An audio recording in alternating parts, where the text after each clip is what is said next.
সেখানে তারা তাদের মতো লোক দিয়ে করলেন।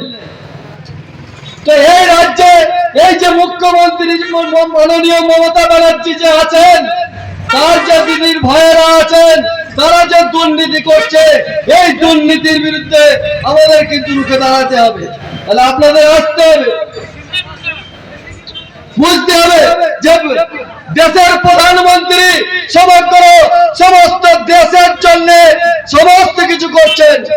আমাদের রাজ্যে ক্ষমতায় নেই, কিন্তু ক্ষমতায় না থাকা সত্ত্বেও মাননীয় প্রধানমন্ত্রী তিনি ভাবেননি যে ওই রাজ্যে ক্ষমতায় নেই, ওই রাজ্যে যদি ক্ষমতায় না থাকে ওখানে কিছু দেওয়া যাবে না, কিন্তু তিনি পশ্চিমবঙ্গে মানুষের কথা ভেবেছেন, ভেবে সমস্ত কিছু দিয়েছেন। আমরা কি দেখতে পেলাম? আমরা 24-এর নির্বাচনে আমরা দেখতে পেলাম যে আমাদের ভোটের যে ব্যবধান, আমরা বলি যে মানুষ আমাদের বলছে যে আমরা এত